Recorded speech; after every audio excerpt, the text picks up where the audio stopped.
Agora nós chegamos à terceira parte da nossa história das redes de computadores. Nessa parte nós vamos ver desde as redes que surgiram de pesquisa até chegar à internet. Nossa viagem começa nas décadas de 1960 e 1970 com a rede BitNet. Como falamos no vídeo anterior, na época basicamente existia, na década de 1950, existiam as redes ligadas por telefone, tá certo? E nós tínhamos um modelo de computação centralizada, onde cada universidade tinha seu equipamento, seu computador, e terminais ou outros equipamentos interligavam ao computador central para fazer o processamento. Nesse caso poderia ser uma ligação direta, ou através de modems, de linha discada. Tá? Mas só que esses equipamentos teriam que estar próximos às universidades, aos computadores.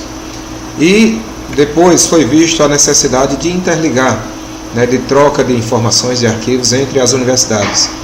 Daí surgiu as linhas, linhas dedicadas entre algumas universidades, computadores e outros. E essas linhas dedicadas faziam o transporte das informações. Acontece que eram linhas bastante caras, tá certo? Porque elas eram uma linha alugada 24 horas por dia para aquele fim. Então, e quanto mais distante estava um computador de outro, mais cara se tornava aquela linha. Então, o que acontecia? Se digamos que a Universidade A quisesse mandar um determinado arquivo para a Universidade D, tá? Acontecia o que a gente chama de armazenar e enviar, ou seja, era o modelo adotado por essas redes. Então, os arquivos a serem enviados entravam numa fila, tá certo? E aí o primeiro arquivo ganhava acesso ao circuito, à conexão, e esse arquivo era enviado. Se houvesse alguma interrupção, algum problema na transmissão, iniciava novamente, o arquivo voltava para a fila e iniciava novamente a transmissão. Se ele chega até o próximo destino, ele é armazenado e depois vai seguindo o mesmo roteiro. É armazenado, entra na fila de cada computador e vai sendo enviado até chegar ao computador de destino final. E isso levava tempo, certo? As linhas não eram tão rápidas como nós temos hoje e um custo realmente muito grande. Ok? Depois, já em 1960 a 1980, surgiu o projeto ARPANET. Esse projeto surgiu do contexto seguinte. Em 1957, a União Soviética lançou o primeiro satélite geoestacionário, o Sputnik. E aí, pegando a dianteira do que chamou da corrida espacial. E aí o presidente Eisenhower resolveu criar a ARPA porque ele notou que havia uma fragmentação muito grande do trabalho dos centros de pesquisas de cada força militar, Marinha, Marinha Aeronáutica, cada uma tinha seus centros de pesquisas que não conversavam entre si. Então foi criado a Agência de Projetos de Pesquisa Avançada, que ordenava todas as pesquisas relacionadas principalmente à defesa dos Estados Unidos. E em 1967, ou seja, 10 anos depois, o diretor de programas, Larry Roberts, verificou que o orçamento da agência não tinha condições de estar suprindo os grupos de pesquisa com os computadores que eles desejavam. Porque, por exemplo, um grupo de uma universidade adquiria um determinado computador, tá certo? Mais recente, poderoso e tudo, e outros centros de pesquisa acabavam querendo também um computador igual, porque não havia como compartilhar realmente o tempo de processamento, ou então havia um gasto muito grande de viagens de pesquisadores e tudo para utilizar equipamentos que tivessem determinados recursos para as suas pesquisas. Então ele resolveu realmente investir numa rede de computadores que pudesse fornecer acesso a todos os pesquisadores a qualquer equipamento da rede da ARPA, a rede das instituições cuja ARPA mantinha algum projeto. Okay? E em 69, entra em operação, 2 anos depois, entra em operação experimental a ARPANET, conectando 4 centros de pesquisa, como a gente pode ver nessa figura, e vemos aqui de maneira mais ampliada. Então, a ideia dessas quatro universidades e centros de pesquisa é porque elas eram próximas, relativamente próximas, e ao mesmo tempo tinham computadores de arquiteturas diferentes, o que permitia ao projeto realmente testar uma tecnologia que fosse independente de arquitetura, ou seja, uma tecnologia aberta. Tá? Como a gente já falou no vídeo anterior,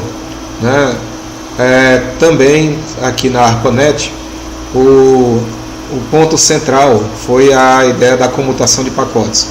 Então, em vez de mandar um arquivo do nó A para o nó D de dado aqui, ou seja, e esse arquivo ter que passar todo de uma vez até que a linha ficasse livre, a ideia foi dividir as mensagens em pequenos pacotes e ir enviando essas mensagens, inclusive com esses pacotes pegando rotas ou caminhos diferentes entre os nós de origem e de destino.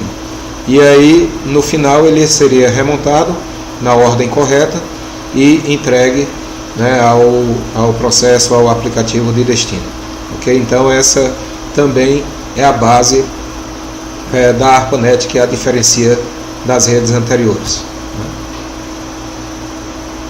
Com isso, houve uma grande capacidade de crescimento, tá certo, da rede, e aqui a gente vê que já em 1973, já vários outros centros estavam interligados à rede. E também em março de 77 a gente vê aqui já a quantidade, inclusive vemos aqui computadores e arquiteturas diferentes, por exemplo, DP11, DEC 2050, DP9, JEC 4080, ICL 470, quer dizer, muitas arquiteturas sendo conectadas pela mesma infraestrutura de rede, que era isso que a ARPA desejava desde o início. Na década de 1980, realmente a consolidação não só da ARPANET, mas também das redes locais, como a gente vai ver, e é um período também que Robert Kahn e Victor Cerf realmente vinham trabalhando desde 74 na criação de uma pilha de protocolos, TCP/IP, e em 74 eles tinham lançado a especificação do TCP, e entre 78 e 83 muita pesquisa foi realizada nessa pilha de protocolo, dentro desse projeto ARPANET, e aí foi lançado a versão 4 do TCP/IP, em 75. E a ARPANET foi migrada definitivamente para essa pilha de protocolos em 1983. E aí realmente houve uma expansão ainda maior. O crescimento do número de hosts inviabilizou o uso de um arquivo texto para ordenar os nomes dos computadores com os endereços IPs. Porque no início eram poucos computadores, a gente viu, começou com 4, depois algumas dezenas, e aqui já estavam centenas, milhares de computadores envolvidos, o que seria impossível ser mantido pela equipe do Instituto de Pesquisa de Stanford, ou seja, manter um texto, onde nesse texto tinha uma coluna com o nome do computador, e na outra coluna basicamente o endereço IP do computador, e isso era alterado basicamente manualmente e distribuído com toda a rede, então ficava realmente muito complicado. Daí a força-tarefa de engenheiros da internet especificou em 83 o DNS, que é o Sistema de Domínio de Nomes, que foi implementado no ano seguinte por 4 estudantes da Universidade da Califórnia, e passou realmente a ser o ponto de acesso para que seja resolvido nomes, ou seja, quando a gente tem um domínio, sei lá, google.com, e precisa saber o IP desse domínio, é só acessar o sistema DNS para ele retornar e a partir daí continuar a comunicação. Na década de 1980 também é a década da rede local, e uma das grandes uma grande tecnologia que proporcionou isso foi realmente a Ethernet, que é uma arquitetura de comunicação que está mais na base da comunicação em rede, ou seja, mais na parte física mesmo da comunicação em rede. E essa tecnologia foi desenvolvida entre 73 e 74 por Robert Metcalfe, né, no famoso laboratório Park da Xerox. E em 1979, Metcalfe saiu da Xerox e montou a empresa Tricom, quando então conseguiu uma parceria com a DEC, Intel e Xerox para trabalharem juntas e realmente padronizar essa arquitetura, o que foi conquistado em 83.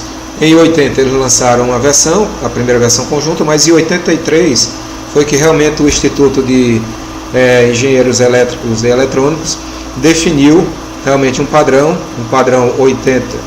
802.3, com velocidade de conexão teórica de 10 megabits por segundo, né, e utilizando par trançado. Como era um projeto aberto, padronizado e tudo, acabou suplantando rapidamente os projetos proprietários que tinham, né, Token Ring, Token Bus, se tornando realmente o padrão de fato nas redes locais. Aqui a gente vê uma interface ISA, uma interface de rede, que foi bastante utilizada nos IBM PCs da época, que foi justamente essa época também que surgiram os computadores pessoais. Então as pequenas redes locais, logo a próxima etapa foi se integrar também às grandes redes.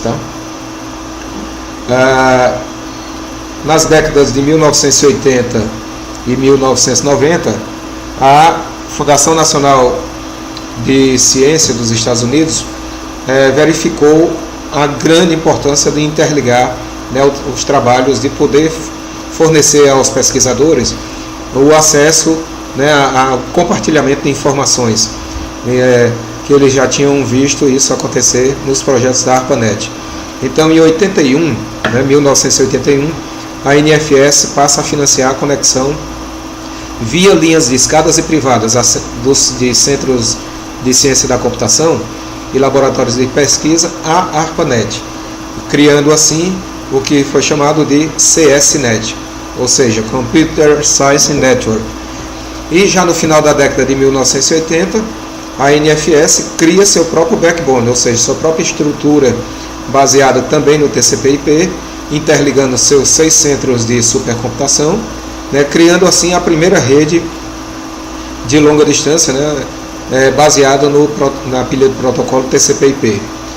Também apoiou cerca de 20 outras redes regionais que também se ligaram a esse backbone, passando a se chamar a partir daí de NFS-Net. Né? A NFS-Net se conectava à ARPANET através de um link na Universidade de Carnegie Mellon. Né? Então esse link fazia a conexão entre os dois backbones, né, das duas redes. Então, devido ao sucesso, a ARPANET logo teve, né, começou com 56 kbps e logo teve que passar para 448 kbps, e logo em seguida a versão 2 em 1990 já passou para 1.5 megabits por segundo, tá certo? E devido ao constante crescimento, o governo americano resolveu que não era função da NFS estar mantendo uma infraestrutura de comunicação desse porte. Então a NFS fomentou a criação de um consórcio, né, chamado Advanced Network and Service, ANS, formado pelos consórcios Merit, MCI, né, e IBM. E em 1992 a ANS, né, esse consórcio, já amplia o backbone para 45 Mbps. Então são saltos bem significativos, criando a ANS-Net, que durou cerca de 5 anos até ser vendida a uma empresa American Online. Nesse período também nós vemos que no Brasil surge a Rede Nacional de Pesquisa, que inclusive é a rede que nos dá acesso à internet aqui no Instituto, né? E também logo em seguida também se conectando às redes dos Estados Unidos. Na década de 1990, né, a NFS dá uma outra ampliada, né, no sentido de expandir a estrutura da internet e contrata 4 operadoras, né, para poder criarem pontos de acesso à rede, ou seja, NAPs, ou Network Access Point. E esses NAPs dariam acesso à ANSNet. Só que a ANS estabelece o seguinte, que qualquer outra operadora de telecomunicações que quisesse ter acesso, que quisesse criar seu próprio backbone, teria que obrigatoriamente ter pelo menos os 4 pontos de acesso à rede, tá? A ANSNet.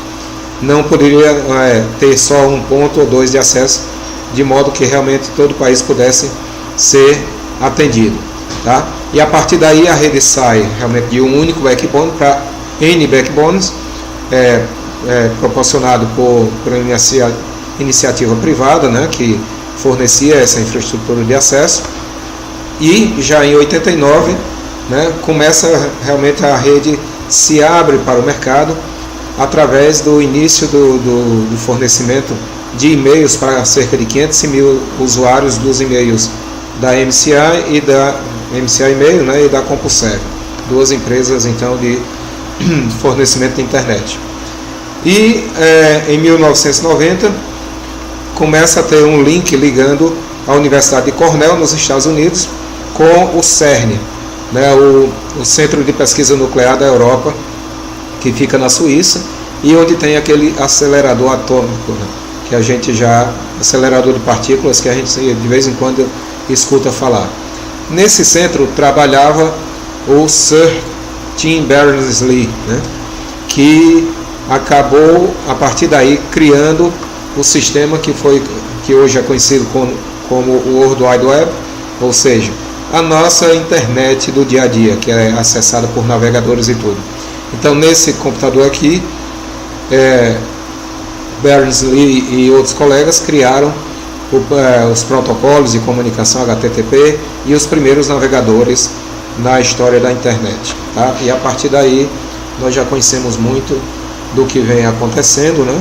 E vamos ver um pouco mais nas nossas aulas, ok?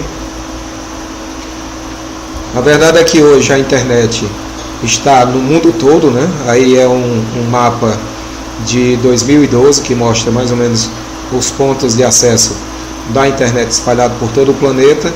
E agora está vindo também a internet das coisas, que com certeza vai deixar esse mapa muito mais colorido em pouco tempo. Aí tem algumas referências dos livros, né, basicamente os mesmos que a gente falou no vídeo anterior. Alguns verbetes para serem pesquisados na Wikipedia. Se quiser saber um pouco mais sobre a nossa Rede Nacional de Pesquisa, RNP, tem aqui o link com a história, que é bastante interessante. E também nas nossas bibliotecas virtual e física tem uma série de material sobre isso. Então, até a próxima e vamos em frente.